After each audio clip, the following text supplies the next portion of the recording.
Thanks for listening to the Pop Culture Cosmos and the PCC Multiverse. Check out more great podcasts today on one of these awesome affiliate networks. You're listening to a Weeby Geeks Network podcast. You're listening to the ESO Network, your station for all things geek. The Tangibound Network. Check it out. TangiboundNetwork.com. Listen to this show, the latest episode, every time. A proud member of the Gonna Geek Network. The opinions expressed are those of each individual. Check out all the other geeky podcasts over at GonnaGeekNetwork.com and get ready, because geekiness begins in 3, 2, 1. On this week's episode, Spider-Man destroys the box office. Josh has his thoughts on the best of pop culture, and the Lord of the Rings hits 20.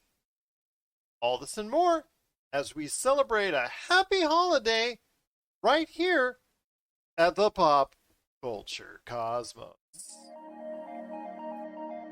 Welcome to the Pop Culture Cosmos. And we're back with another episode of the Pop Culture Cosmos. This is Gerald Glassford from Pop Culture Cosmos, Game Source, Inside Sports Fantasy Football, and the Lakers Fast Break. Sure appreciate everyone out there listening to all of our shows. And if you can, please give us a 5-star review in our stocking.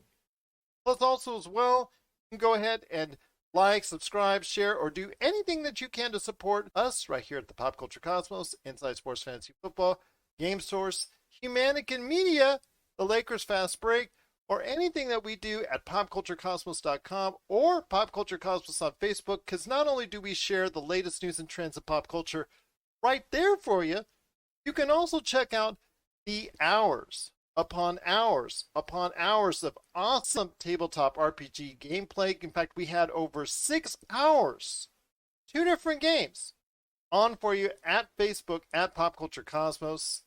You can support any of these ventures, plus our YouTube, TikTok, Twitter, or Twitch, or anything out there that we do at the Pop Culture Cosmos, including popculturecosmos.com. It is sincerely appreciated. And it wouldn't be a Pop Culture Cosmos without my good friend. He is our own jolly elf of Pop Culture Cosmos. You got to check out what he's doing today at popculturecosmos.com. His awesome shows, Topicocalypse and the Super BS Gamescast, plus his amazing book, which if you don't get it in time to get sent out to your favorite person as a gift, congratulations, you suck. You can actually get it still in a digital format to make sure it gets there in the Christmas deadline at Amazon and Barnes & Noble. It is my good friend. It is Josh Pederson. What's up, man? What is up? So I've actually been debating this with people all week. Do you think there's ever going to be another classic Christmas movie, like one that you walk into Target or Walmart and see like on the Christmas display with like Miracle on 34th Street and the Santa Claus and Christmas Story? And Do you think we're ever going to get that? Die Hard. Do you think we're ever going to get that? Or do you think that like these cheap cable TV Christmas movies have just oversaturated the holiday movie marketplace? Hallmark has become obviously everyone knows what they do in the greeting card business, but they lent their name to this network, the Hallmark Network, and all these movies that they now do, especially relating to the Christmas holiday season, has become a billion-dollar industry for them. And I agree with you. That has put out a glut of so many Christmas movies, mediocre or ones that people just enjoy that really just are not going to be memorable to 4 or 5 years down the line. I agree with you. The same thing I want to ask you is, in regards to a Christmas song. When is the next Christmas song that's going to be memorable? Like Mariah Carey's. Right. After that one, there's really nothing. Wham made one in the 80s. Mariah Carey made one in the 90s. After that, there's been nothing. It has just latched on as that next great Christmas hit. So I agree with you, my friend, on both a TV and a music front that we probably may not have another film or song that's going to resonate. I'm hoping I'm wrong. I'm hoping you're wrong. But there's a good chance that there may not be another song or movie down the line that's going to resonate like the old classics has. People don't get warm fuzzies from Christmas anymore. It's like it's no longer the time when people are just like good to each other, are the pure goodness of their hearts, and that's what a lot of those old Christmas movies was about. It's just we as a society are so locked up in conflict, and it makes me so sad because Christmas is so great, man. Well, we will try to spread the good and positive Christmas spirit right here at the Pop Culture Cosmos. We got a lot of spirit to go ahead and dish out to you on today's program because we are going into spoiler territory, going ahead and diving deep into it. We're going to talk about Spider-Man No Way Home. It is a monstrous hit, even beyond what I was expecting, what anyone was expecting. How much did it earn in its first weekend? Historic numbers. And we will tell you what they are coming up here on the show. Plus, we will have our reviews and full thoughts on it as far as any spoilers that are going on. We will go ahead and try and dish out the best we can on it as we review Spider-Man No Way Home on today's show. Plus, also as well, the word on Yellowstone and 1883, the spiritual prequel to that major hit series. We're going to talk briefly about what kind of good vibes are coming from Yellowstone. How big a hit is it? And how 1883 succeeds on that Yellowstone platform. We're going to tell you about how this has been such a big boon for Paramount coming up on the show as well. Plus, also, we're going to be talking about Power On, the story of Xbox. If you are an Xbox fan, I will tell you why. You need to go ahead and sit down and catch the documentary of Xbox coming up on the show. Plus, also, Lord of the Rings reaches 20. One ring to rule them all. That's right. For 20 years, Lord of the Rings has been around as a great movie set, and the original Fellowship of the Ring hits 20 this week. We will talk about the impact the Lord of the Rings has in the 20 years. Plus, also, Josh's best and worst of pop culture. He's going to talk about what he liked and what he didn't like in the year of 2021. That's coming up on the back end of the show. Plus, we preview a heavy week. We're going to talk about how big a week and all the great stuff that's coming to you this Christmas coming up on the back end of the show as well. But first, my friend, it is Spider-Man No Way Home. What was the projections, I think, leading into the weekend? $150 million US, about $275, $300 million worldwide. They weren't even close. I had said to Jeff Sloboda last week on the MCU's Bleeding Edge, I think that this would be the first billion-dollar movie of the pandemic. And I think I'm going to be right on that one because, yes, with all respect to the Battle at Lake Changjin, which has just garnered over $900 million worldwide, basically and essentially at China in the box office, the movie Spider-Man No Way Home did absolutely insane numbers, especially in the middle of a pandemic, especially with things starting to close down and shut down and lock back up again, which I'm hoping that's not going to be the case, but it's looking more and more in that direction. People were just out there, maybe because they thought things were going to look bleak as far as going back to the box office here in 2-3 weeks with what's going on with the pandemic. They went out in big numbers. Not only did it garner over a $50 million Thursday, it garnered over a $100 million Friday, on its way to a $253 million domestic U.S. opening and a $587 million worldwide take. Just absolutely insane, my friend. Absolutely insane. When you hear those numbers before we even get into the movie itself, what does that tell you, my friend? I mean, I'd say it's a hit. I'd say people were willing to go out. And so we went and saw it today, and this was the first time that I've been in a movie theater post-pandemic where we have had people literally sitting right next to us because the theater was so packed out.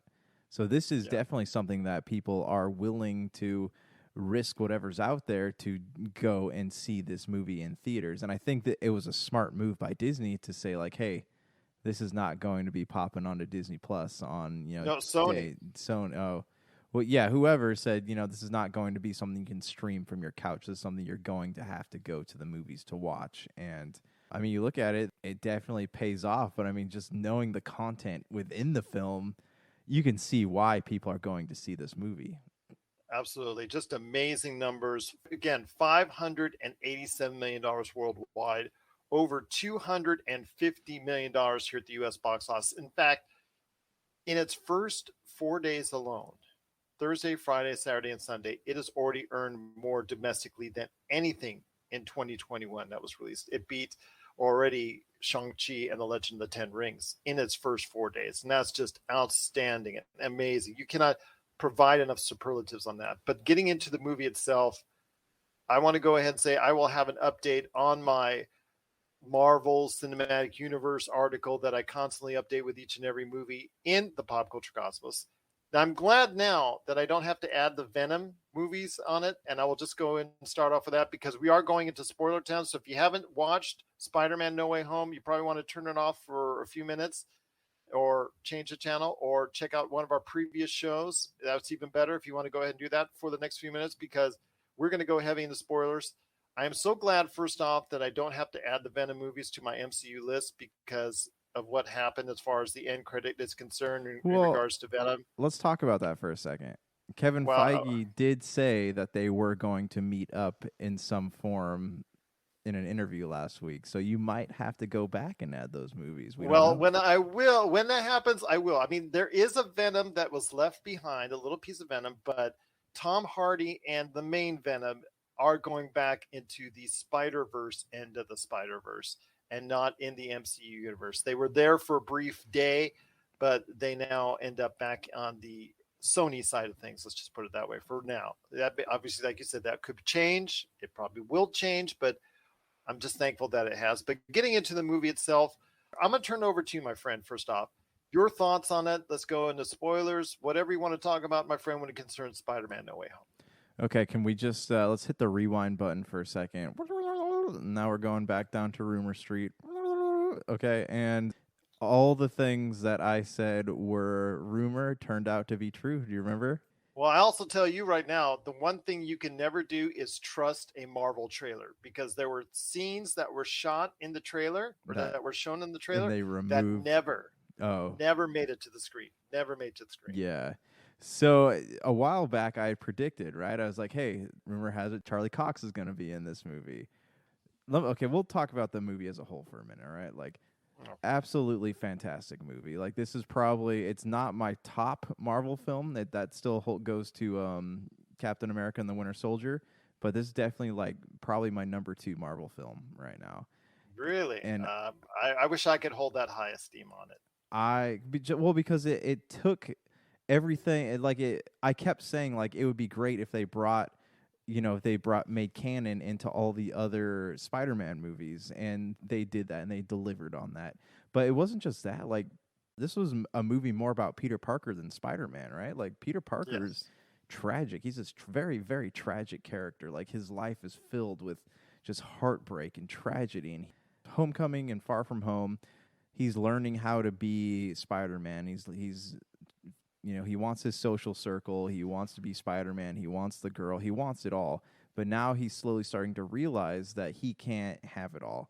And that's why the whole thing went wrong with Doctor Strange making the spell and Peter kept changing it. That's what caused things to boom out of control. But now we're finally getting to see the real Peter Parker. Like, we're getting to see that tragic and dark side of the Spider-Man comics. And I think they did a great job of, like, really having his character develop into something that's more akin to the Peter Parker we see in the comic books.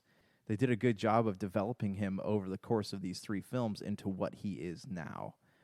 With this movie having the other Spider-Men in it, they did a good job of taking what was good from those franchises, those lessons learned from the Peter Parkers there, and incorporating it into this film. So I think that Peter Parker might be in a dark place right now, but I think moving forward, they've set Spider-Man up, these next 3 movies that Feige and Pascal have been talking about, and they are really headed in a direction that is going to show us a more grown and matured Peter Parker and Spider-Man. Hey, this is Chad from Ghost Toasters, and you're listening to Pop Culture Cosmos Podcast.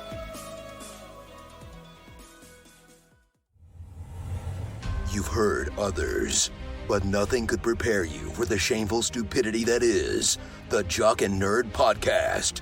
Witness the hubris as they claim to be the world's authority on comic book movies. Who said that? Never said that. We've never said that. Who cares? A jock said that. Comic book, TV, movie reviews, news, and whatever they choose. Available on Apple Podcasts, Spotify, and wherever you find your favorite podcasts. The Jock and Nerd Podcast. Seriously, people really listen to this. Jock and Nerd! Once again, we're back at the Pop Culture Cosmos. It's Gerald Glassford along with my good friend Josh Pederson. Before the break, you heard Josh's thoughts on the latest Spider-Man movie, Spider-Man No Way Home. We're still deep in the waters of late spoilers, as it were. So I want to go ahead and just talk about Spider-Man No Way Home. On my end, I was thinking that overall that this movie is a good movie. It's an okay movie, pretty good. Did not love this movie. I think the first part of the movie is the problem when it comes down to it. The way it closed out the arc of Peter Parker was good, very good. The battle of Sinister Five, in this case, against Peter Parker, aka Tom Holland, Andrew Garfield, and Tobey Maguire. That was great. I love the collaboration between all three and the coordination and the teamwork that they ultimately had to go ahead and work on. I do like the fact that it just felt like a comic book. It almost like was lifted off the panels. Scene at the Statue of Liberty itself, I was just amazed by it. And I just, sorry, part of the pun, but that part of it was really good. The effectiveness of how they came together was a little bit clunky, but it worked well enough for what it was. But again, yes, the back half of the movie, once it gets to the Statue of Liberty, it really starts to find its niche and find its rhythm, and it closes out on a great note. With me, the only problem is the first half of the movie, especially the first part, was really messy, really convoluted, and you have to go ahead and stretch your imagination real far that Peter Parker, aka Tom Holland, has to be the dumbest guy on earth for someone who wants to go ahead and apply to MIT to really have as many issues in regards to this whole way and about how everything did not come together. The fact that Charlie Cox can come and basically and say everything is Doctor fine. Strange, right? No, I'm talking about Charlie Cox and Daredevil saying, "Oh, everything is fine as far as the charges that are suddenly against you," without even definitively saying, "Hey, the footage was doctored" or anything like that. They could have found something more explainable for that. I really thought that was disappointing as far as the first half of the movie, the first third, let's say. Really disappointing how they set things up. I thought it was very messy. Once it finds its rhythm and once it finds its niche, about the 60% mark, it's really a good movie. So was it the legal aspect of the movie, or was it? Well, the first thing. Let's put the MIT stuff aside. The first thing that is a problem is the way that they set up as far as what they touched on from Far From Home and the after credit scene, and now he's public enemy number one because of what was thought in regards to Mysterio's concern. They thought he killed Mysterio, et cetera, and the way that they set that up, and they just kind of brushed it to the side with just one conversation with Daredevil, Charlie Cox, because he's our lawyer. It just seemed like you just threw away everything that you tried to go ahead and build upon in the last movie and just brushed it under the rug really quickly. And it seemed like it was just something that these are charges, major charges against him, and just to be saying, "Oh yeah, everything's brushed away and everything's done against everybody. All charges are dropped and things of that nature, except for Happy." I really thought that was disappointing the way they did. They just quickly brushed it under the rug, and they didn't elaborate more on it or go ahead and uncover the fact to the world that it was Mysterio's fault, or you just have to assume that everybody knows now that the footage was doctored, and it's just something that you should have devoted more time to cleaning up. And then the MIT aspect of it, just because the association with Peter Parker, there's no way that they would want to go ahead and they're going to accept them, but yet somehow he saves Paula Newsome, who does a great job on CSI Vegas, I wanted to mention. Automatically he's going to get his friends reconsidered into it. To me, it's just a stretch. You have to really stretch your imagination. Plus the fact that, Doctor Strange calls him out for something you and I would have done in regards to it as far as protest or try to understand why really you were rejected from MIT. And Doctor Strange calls him out on it and just shows that, okay, you're applying to one of the best schools in North America. And you want to say you're a student, and to make those kind of mistakes really without any type of guidance or any type of input sought is just really disappointing. And just really kind of the way that they set that up was really messy. It just was kind of messy. Just they brushed a lot of stuff under the rug just so they could get to go ahead and bring all the past villains from the previous Spider-Man films and just go from there. And I understand once it gets into more of the development arc of the Green Goblin and Willem Dafoe's character, really it starts to make a turn for the better there. And obviously the death of Aunt May, I know a lot of people were really touched on it. The jokes themselves out there, the humor fell flat on virtually every occasion. I didn't think anything was really funny in the movie. The Marvel humor really went astray from this film, especially when the scene when they're in Peter's apartment, the breakup between Aunt May and Happy, and then also the scene where they find Peter and MJ. It just really was very convoluted, and it just didn't fit well. It didn't mesh well. The jokes weren't funny. They were falling flat. The first 40 to 50% of the film really needs to be reworked, but it's the last half that gets everything right. And I think that's what everybody remembers. Just how they get there was part of the problem. So it's weird because I didn't notice that part of the problem. Like, I just was kind of like along for the ride there. The hitch that I hit in the beginning of the film was this Doctor Strange is completely different from the Doctor Strange in the other movies. Like the other Doctor Strange, like he's, from films past, he's cautious and he's wise and he knows the consequences of his actions. But this Doctor Strange seems like, oh, hey, yeah, you want me to pull a cheeseburger out of another dimension?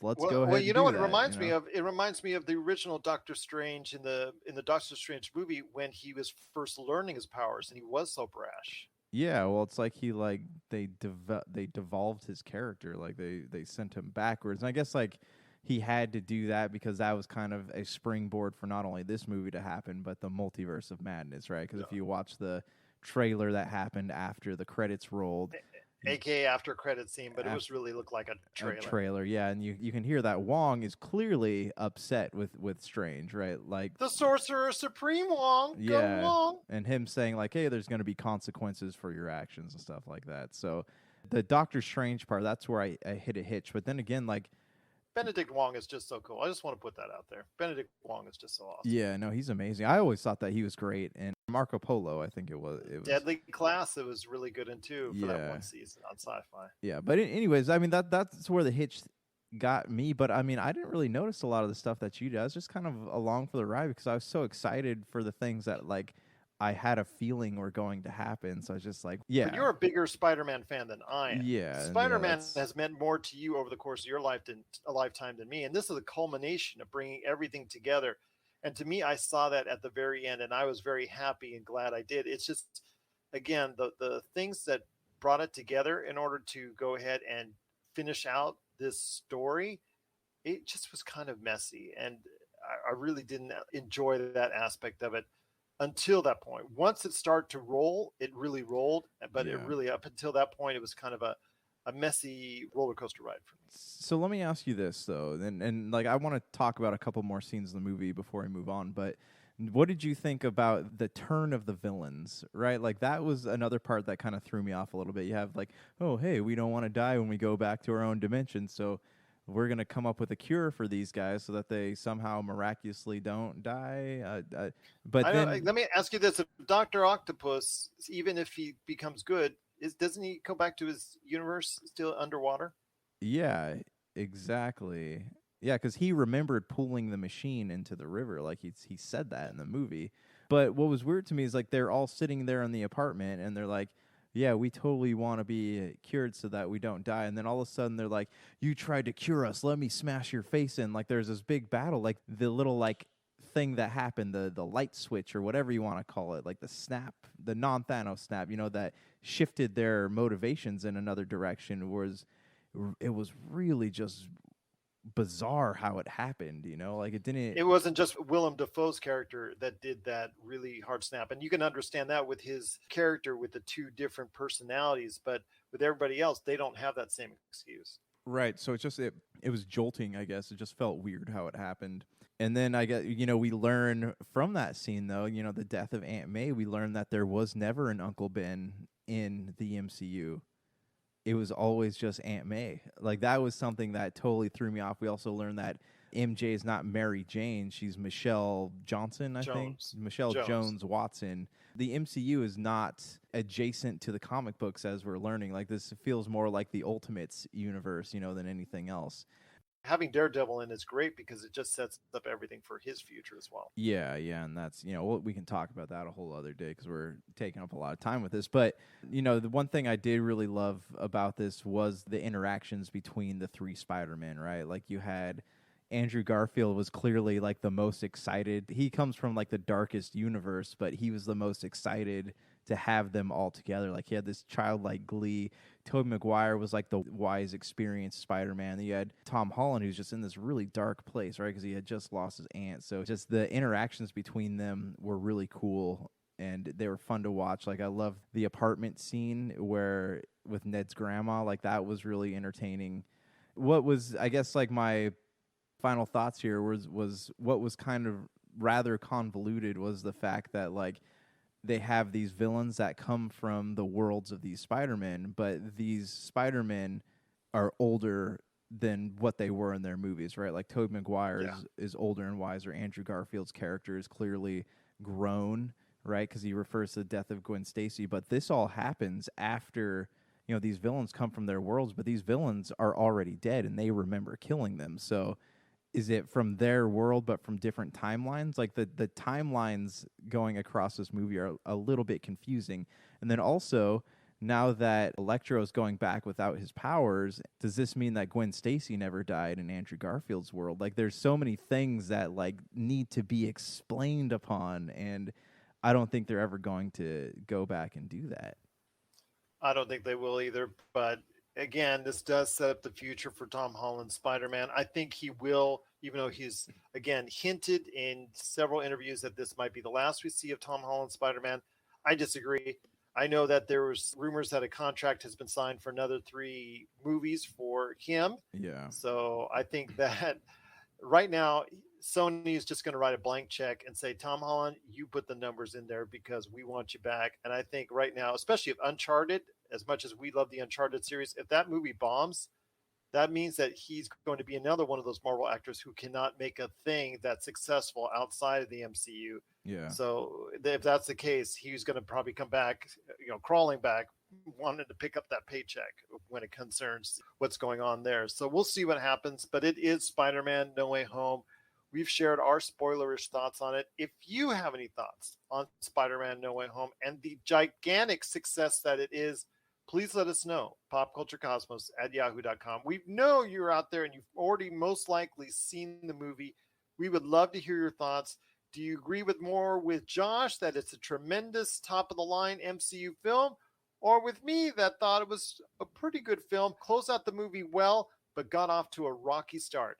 Let me know. Let Josh know. popculturecosmos@yahoo.com. My friend, before we hit the break, just one last thing. Yellowstone, which has done a tremendous job on the Paramount Network and Paramount Plus, basically it is the thing that's holding the Paramount Network together as something that is garnering, can you believe this, for cable television, a whopping 7 to 7.5 million viewers every episode for its current 4th season run. And it's going to turn the reins over for a prequel series called 1883, which is going to just ride those numbers in there and probably have some good numbers itself. I mean, this series in and of itself has been a sensation over the past 4 seasons that it's been on. Your thoughts real quickly on Yellowstone and its prequel 1883 that's coming out this weekend to the Paramount Network. I've had people recommend it to me. Clearly there's a culture for it because you see a lot of like memes with people saying, let's take them to the train station where they, go to off people in the show. Yeah, I mean, it definitely is something that seems to be sustainable, kind of, I guess, in the way. Was that Ozark on Netflix? That's kind of what it reminds me of a little bit. But, yeah, I way mean... more popular, though. Way more popular. Right. So if this show is able to, like, maintain the audience it has and have a prequel, and if the prequel manages to be successful, not in the vein of, like, Fear the Walking Dead, which was not very successful, it could be, this could be something that sustains Paramount Plus, at least until something new comes in, with like the Halo show on the horizon. Who's to say how well that will do? But Yeah, you say Fear the Walking Dead. Obviously, has done nowhere near what this predecessor. right. Or That's success. yeah. That's what I'm. But it's still in its seventh season now. It's still continued to have a life with AMC. So I mean, if it can get 7 seasons, yeah, these shows are The Walking Dead, man. They're just... yeah. Well, that's true. That is AMC. But if it can get anywhere near the kind of numbers that Yellowstone does, I mean, it's been getting good reviews from critics. So we'll wait and see, my friend. But yeah, Yellowstone in 1883. We know Yellowstone's been a big hit, but 1883, the prequel, is coming to Paramount Network. In fact, you've probably already seen it if you're a big Yellowstone fan. So please let us know your thoughts on 1883 and why Yellowstone has connected with you so much right here at the Pop Culture Cosmos at popculturecosmos@yahoo.com. Well, coming out after the break, we're going to be talking some Xbox because they produced and they released out there Power On, the story of Xbox, a documentary that's on the history of the Xbox over its past 20 years. Plus, we're also going to be talking about Lord of the Rings. Speaking of 20 years, man, 2001 was such a good year. A lot of good stuff that came out there. Plus, also, Josh Pederson will have his best and worst of pop culture in 2021. And we'll end the show with previewing the week for what's up ahead in pop culture right here at the Pop Culture Cosmos. And if you're ready to talk toys, I haven't stopped talking toys. Let's get to it. It's the Jay and Rob Toy Show, and we're back for season 2 for 10 more episodes of toy talking goodness. And this time we talk Marvel figures, we talk DC figures, holy grails, play sets, what if scenarios, and so much more. But we're not alone. We've brought a few friends with us this time. All that and of course our action figure spotlight. So check out the Jay and Rob Toy Show Season 2, exclusively on Jinx Esports TV Canada. And we're back with the Pop Culture Cosmos. It's Gerald Glassford along with my good friend. He is our jolly elf, Mr. Josh Pederson. Want to go ahead and mention one more time that we are the leader, #1 Facebook tabletop RPG streamer that's out there. So if you want to check out all of our awesome games today, in fact, we did 2 before we even started this taping of tremendous tabletop RPG games. DM Mitch had one, and also Vampires and Vitae with Rob and Melinda, who does such a great job each and every time out. They both had their games streamed on Facebook. So you want to go ahead and check out today Pop Culture Cosmos on Facebook. And also go ahead and check out Melinda and I coming up on the Friday show as well. Ooh, Christmas around the corner, my friend. But I'll tell you what, we still got a lot more to talk about on this episode. You are a major Xbox fanboy. I am a pretty good Xbox fanboy. I have enjoyed Xbox over the years. In fact, we recently talked about Xbox hitting the big old 2.0 a few weeks back. Your thoughts, though, as they recently released a 6-part documentary, which I caught, Power On, the story of Xbox, and it was pretty much produced out there on all major Xbox channels. And the way I caught it was the Xbox channel on YouTube. So I think right there is probably the best way for anybody to catch it out there. But they've got several other outlets and other ways you can catch it. But Power On, the story of Xbox is a 6-part documentary from development stage to the inner fights in regards to even being born, to the drama and behind the scenes stuff, to the highs and lows of the past 20 years for the Xbox. I am going to tell you right now, my friend, I am very thankful that this got put out there. I think this was not an Xbox PR stunt. I think that they included most, not all, of the low points of the Xbox, but they included almost everything, especially all the major things that were out there.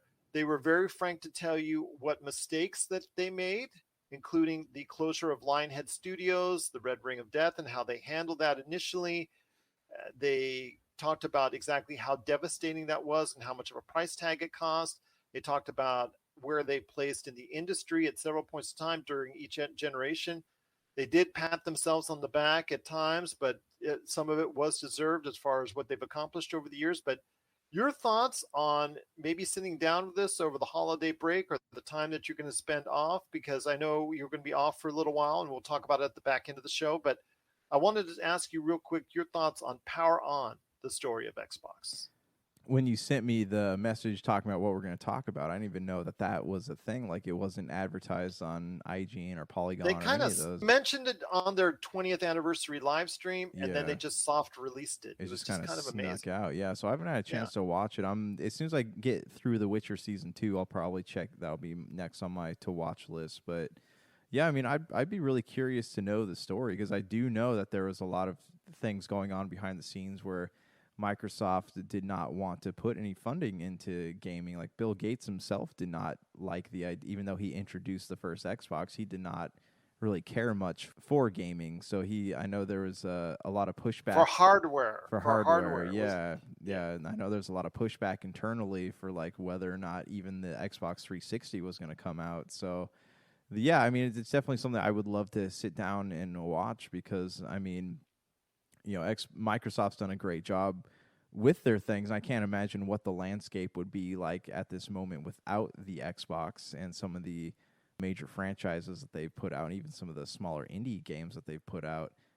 So yes, I will definitely be sitting down to check this thing out over the holidays here. You know, it sounds like you enjoyed your time with it. So how would you sell this to somebody who like doesn't play Xbox, maybe someone who sits in the Nintendo or Sony family? You'd have to sit through it as far as the aspect of Microsoft, the inner workings of Microsoft, and how over the years they've been able to handle their business, and in some cases not handle their business, plus going into a marketplace that they were considerably behind Nintendo and Sony on.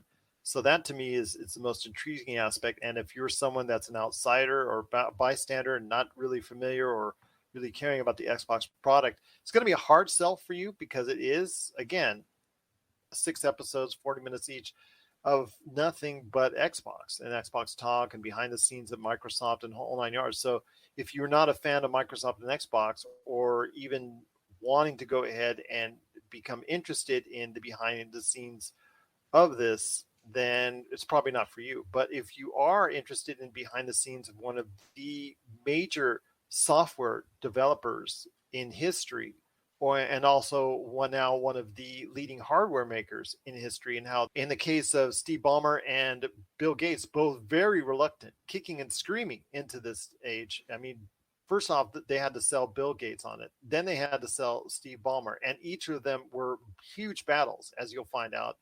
It's really something I think that is very interesting. Plus, again, all the hitches in the road, all the successes, but also a lot of the mistakes that they've made over the past 20 years is documented and actually shown and actually not shied away from. And that's probably the aspect I like the most of it. But yeah, a really solid documentary. I really enjoyed it. It may end up on one of my best of lists. We'll see what happens there. But it is Power On, the story of Xbox. The best way to get it is just go to the Xbox channel on YouTube, and you can pop it right in there. And again, it's 6 40-minute episodes. Maybe take it all in once, maybe take it one at a time, but it is something I think you'll be enjoying as you go through the entire story of Xbox. So Power On, the story of Xbox. It's there for you. Go ahead. I believe if you're a fan of video games, you're a fan of the business side of things, whether it's a major company or not, just you're a fan of behind the scenes things and things of that nature, go ahead and check out Power On, the story of Xbox today. I do plan on checking. I do love me some gaming documentaries, so that is something I am eager to sit down and watch. Well, before we head on out, my friend, there's still more to talk about. I wanted to give you plenty of time. I'm going to go ahead and just decide anything else right now, because before we talk about Lord of the Rings and before we talk about what's coming up this week, I want you to go ahead and talk about your best and worst of pop culture for 2021. I know there's our rules for what we're talking about is that there are no rules, no top 10 lists, no top 5 lists, no set number that we're going to deal with. When I speak to you, when I speak to Melinda, and when I have my own list next week, we're just going to go ahead and just say, you know what, these are the things in pop culture, whether it's a book, whether it's a video, whether it's TV, whether it's video on demand, whether it's a film, whether it's a video game, whatever just really stand out to you in pop culture one way or the other. I want to hear it, man. So please, we're going to start off with your best of pop culture for 2021 and then save the very best for the last of this list, if you can. Okay. So I've kind of like broken my things up into groups of three. I have my three that I enjoyed, and then my top one and my worst one in each category. So I have movies, TV, video games, and music. All right, so we'll just start on movies. All right, here's my top three that I've seen this year. I got Ghostbusters Afterlife. It was an unexpected joy for me. I was not expecting a lot out of it, especially after the last outing. Yeah, it was definitely, it was nice to see these older characters come back in a newer form with this updated technology, and just seeing how they maintained the lighthearted feeling of the original Ghostbusters, but still like make it good for a modern audience. Like if you're bringing a new generation of Ghostbusters into the fold, just like you're bringing a new generation of fans into the fold. And I feel like that transition was pulled off very well.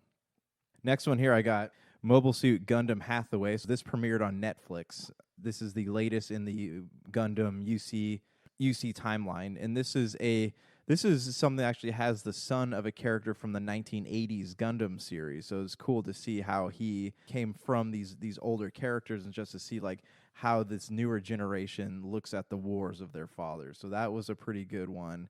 And the animation is crisp and it's beautiful. The voice acting is really well done. Like there wasn't a single thing about this that felt like it had an anime trope. Like it was a very solid piece of film.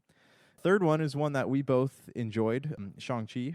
Yep, we did. Very well written. The soundtrack, the way it was stylized, the martial arts choreography, like everything about this movie was really... We've already kind of talked about this at nauseum, so I'm not going to go into more detail about it, but it was a very, very great film, especially since with like Black Widow opening this next phase of the MCU. While it was a good film, it was not a standard bearer by any stretch of the imagination.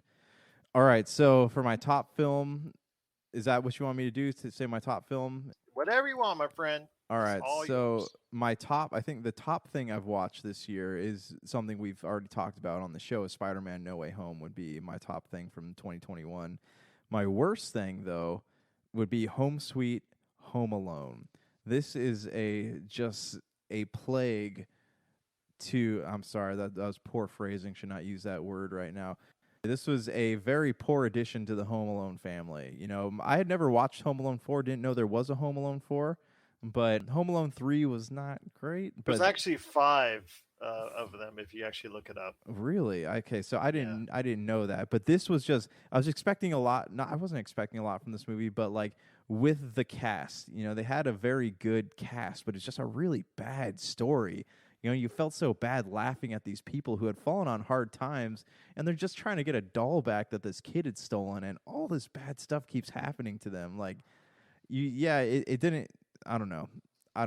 You just go out there and watch it yourself. Create your own opinions on it, but it just was not my favorite thing.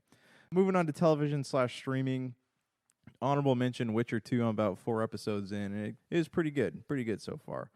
Here I have WandaVision. So that was an unexpected joy to watch, I guess. My wife sat down and watched it, and I loved the callbacks to all the old television shows, and then had that like Pleasantville feel to it, and then she gets her powers and you have this big fight scene. So it did a good job as being the introductory Marvel streaming series. They did a very great job of showing like, hey, we care about television streaming content as much as we care about the films. Next, I got Men in Kilts, which I've talked about on a show already. Features the 2 main characters from Outlander doing a road trip across Scotland, like highlighting all the beautiful things about it, food, music, culture. That was just a very easy show to sit down and watch, and you felt I don't know, it makes you feel like you're there, I guess. And, I've been kind of getting more into these like docuseries lately. Next one, I have Cowboy Bebop. Not my favorite show that I've seen this year, but it definitely is. It was good. It was good. We talked about this last week. Like, do you have any, now that's kind of sat in for a week, do you have any more thoughts to add on to it, or are you? There's a petition out that is asking for it to be caught on somewhere else. I hope it gets caught on somewhere else. That's my opinion. And it might actually appear also as well on my best of next week. We'll see.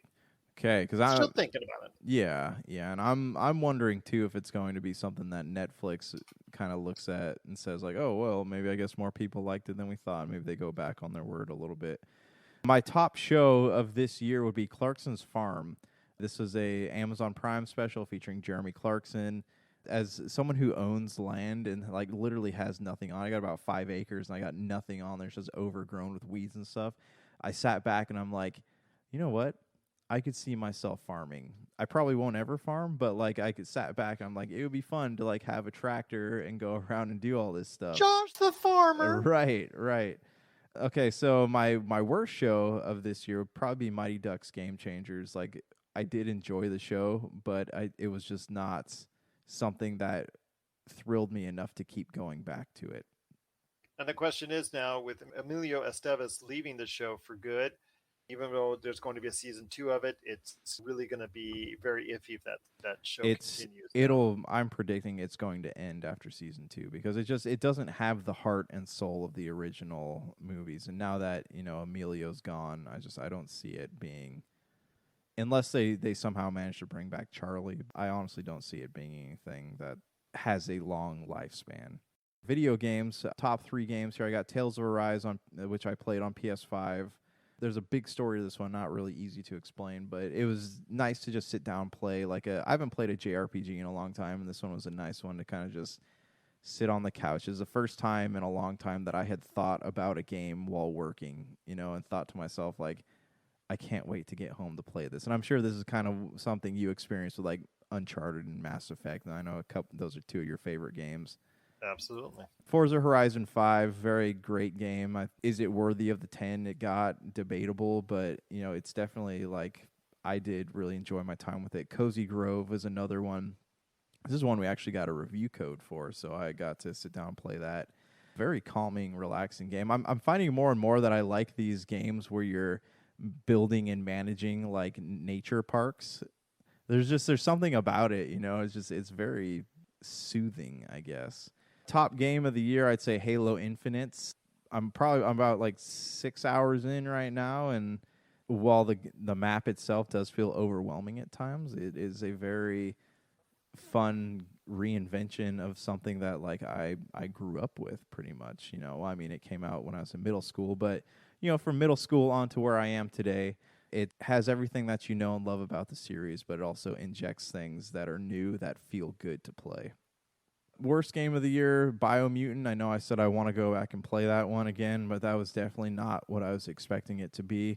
And I don't really know what I was expecting it to be in the first place, but that is something that was a little underwhelming here. Music, I'm not really going to like review these albums, but I did listen to them, and they are 2 of my favorites I keep going back to over and over.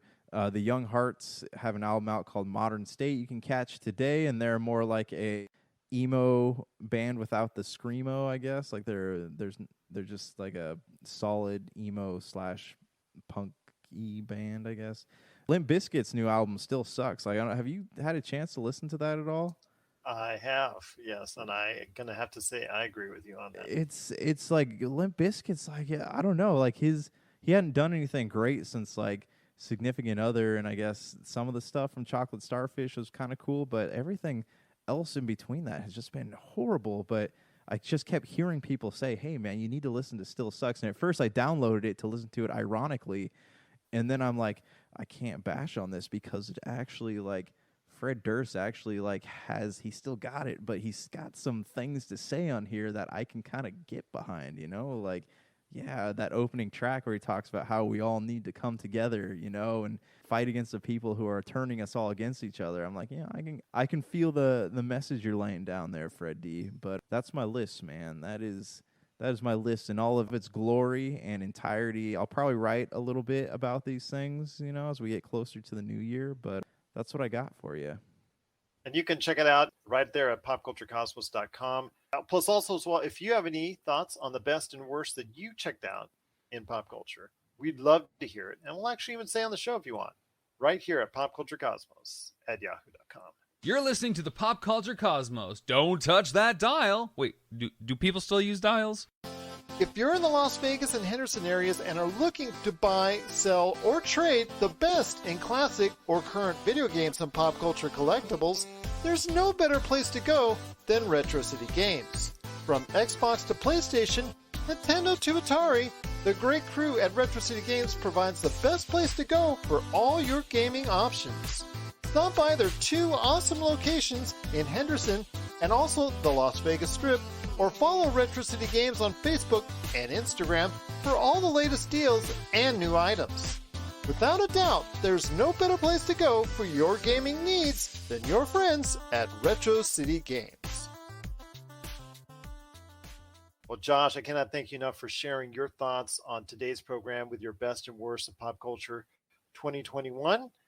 But before we head on out, I want to go ahead and make note that this is the 20th anniversary, not only of Xbox this year, as we talked about earlier with the Power On story of Xbox documentary, but it's the Lord of the Rings, my friend. A little movie. Okay, it's a big movie then. It's a big movie now. Lord of the Rings, Fellowship of the Ring came out this time 20 years ago, and it really shaped up as far as the beginning of what I am going to say right now. And I think that there's really no argument, sorry to Star Wars fans, that the Lord of the Rings is the best trilogy. I'm not talking about movie set, because then you get into the Hobbits and that's a different story. I want to talk about the Lord of the Rings, Fellowship of the Ring, with its 20th anniversary. It is the best movie trilogy of all time. The Two Towers, which some people say is the best of the 3 movies. And then you have the Return of the King that won all the Oscars the year that it came out. My friend, this has been a monumental achievement for Peter Jackson. I think that is something that will go down in history as one of the great landmarks of movie making, period. The Star Wars trilogy is awesome. There's no way to deny its history and how wonderful it is. But I think that if you compare the 3 movies back to back and face up, I think The Lord of the Rings is going to squeak it on out. As much as I love Star Wars, as much as I love Empire Strikes Back, and as much as I think Return of the Jedi is a really good movie, even though a lot of people think that it's okay at best, I think that as a trilogy, it's really good, and it's really better than anything that Star Wars has done. But The Lord of the Rings, I think from the get-go, is a quality trilogy matched by none other. Yes, I absolutely agree with you. There's very few movies where people have taken time off. 2020 is a perfect example of this, right? Like, we had a lot of time sitting on our couches, not doing anything. People played video games, but not many people that I talk to who are pop culture junkies like ourselves, not many of them sat down and said, hey, you know what I've done these several months I've spent in my living room? I have watched the Star Wars trilogy. In fact, I will say not a single one of them had said that. You know what I did hear a lot of? During the pandemic, I sat down and I watched Lord of the Rings all the way through, right? Because I feel like Lord of the Rings takes you to a world that is like, you just want to explore every corner of it. And the extended cuts. I recommend to anybody get the extended cuts. Yeah, absolutely. And you can buy, I know they just released a big like set of 4K. Yes. And you can buy the 4K Blu-ray set's always on sale at Best Buy for, I think I want to say like $60, but this one's a complete collection, which includes all 6 films, theatrical and extended, the whole 9 yards, digital downloads. They're 4K, HDR, best you can get. I think it's around the $200 mark. Don't quote me on that, but I think it's right around there. Let's be honest though. Like, if you're gonna pay high dollar for a set of films, like, this is definitely worth paying for, because you're getting like about 20 hours worth of movies there, and like despite The Hobbit, like I didn't dislike the Hobbit movies. They dragged on a little bit, but I would still say that, like, if I were going to sit down and go through all the Middle-earth movies, I'm not going to end up fast-forwarding through any of this stuff. Like I said, I think Lord of the Rings does a better job of, like, pulling you into this world and keeping you locked in, whereas, like, Star Wars, because it jumps around to so many different worlds, it doesn't have the same, like, tractor beam quality that Lord of the Rings has. It's just, there's something just so beautiful about this film set. The soundtrack, the acting, the world. It's so fantastic, and it pains me to know that, like, future generations coming up will not appreciate it the way that it was appreciated by us. I'm still trying to get my daughters to go ahead and check it out. I'm hoping one day that they will, because my wife and I named our girls after the Lord of the Rings movies. So hopefully they will go ahead and Yeah, I'm just hoping that they will go ahead and check it out. I know that maybe that's part of the reason why they don't want to check it out. Yeah. But I'm hoping they will. Yeah, yeah, and that's that's something that needs to happen. This is how the legacy of Lord of the Rings will carry on. Is like mothers and fathers sitting down showing their kids, and then hopefully them showing their kids, and so on and so forth.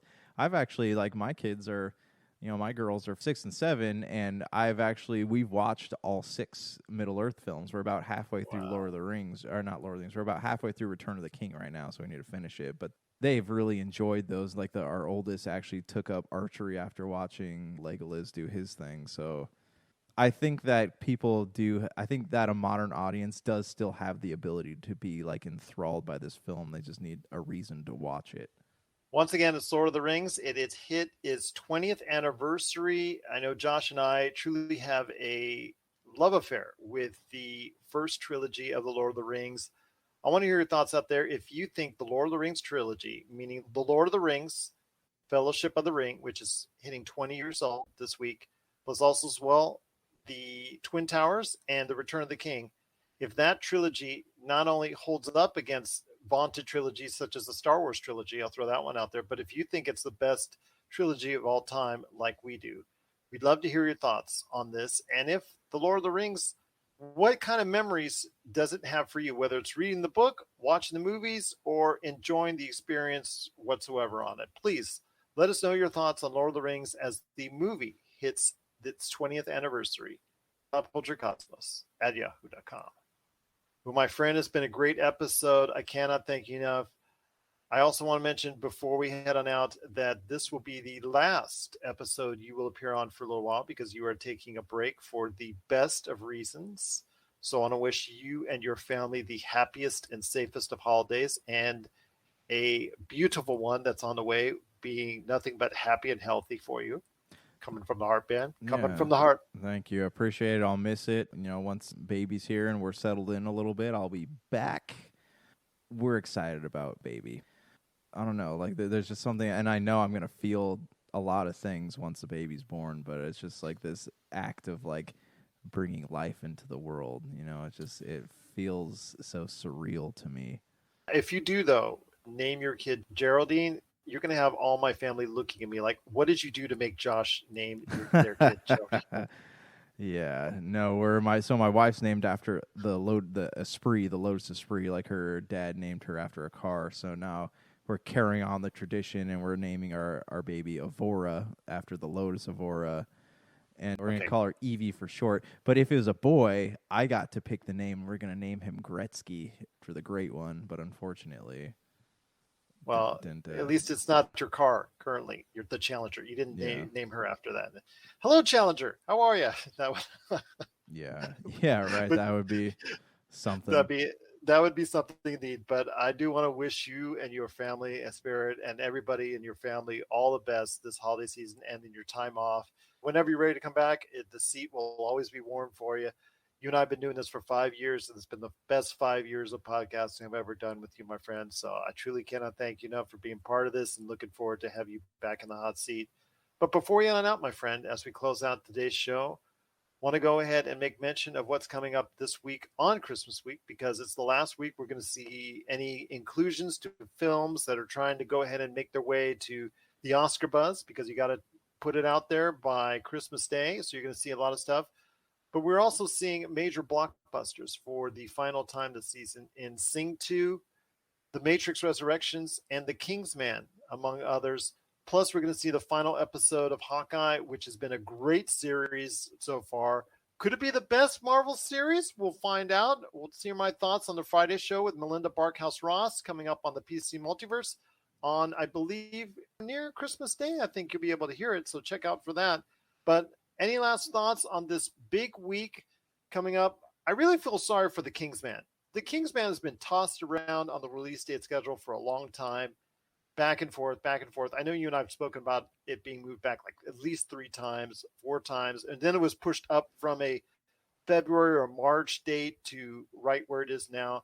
I think they just blew it with The Kingsman. I think right now in the age of Spider-Man and Sing 2 and The Matrix getting all the pub, I really think that they just blew it with The Kingsman.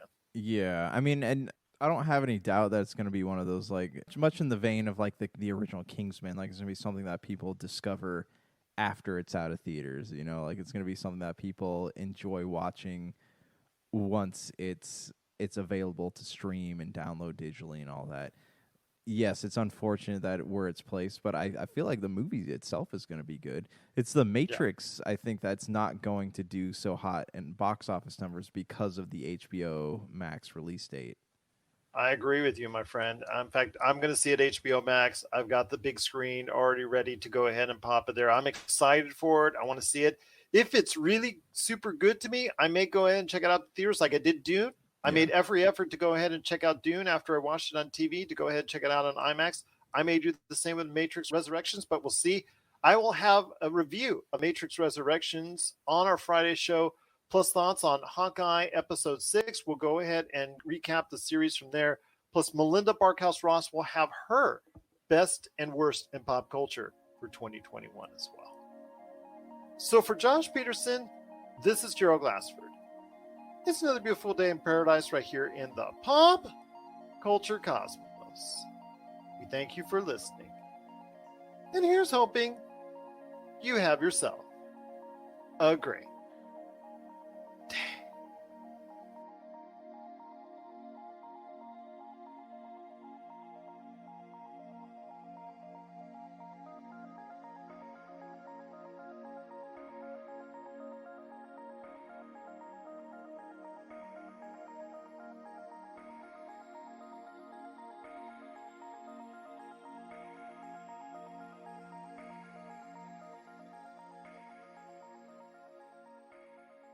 The 42 cast is turning 100, but like all good things, it must come to an end. Tune in to our epic finale as we see who lives, who dies, and who gets their own spin-off. And then come back when the 42 cast is back for season 2, with even more segments, more guests, and more of explaining why Ryan is wrong. It's why we're still the ultimate answer to fandom, geekiness, and everything. You can only find all this awesome by downloading the 42 cast, a proud member of the ESO Network. You're listening to a Weeby Geeks Network podcast. This has been a broadcast of the ESO Network. Be part of the crew and help support our shows by donating to our ESO Patreon or by shopping at the TeePublic store, which can all be found at www.esonetwork.com. The ESO Network, your station for all things geek.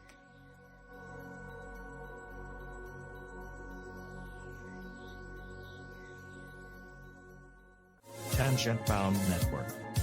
Let your voice be heard. TangentBoundNetwork.com. Thanks so much for downloading the Pop Culture Cosmos, and stay tuned as more great podcasts are on the way. Thanks again for listening to us here at the Pop Culture Cosmos.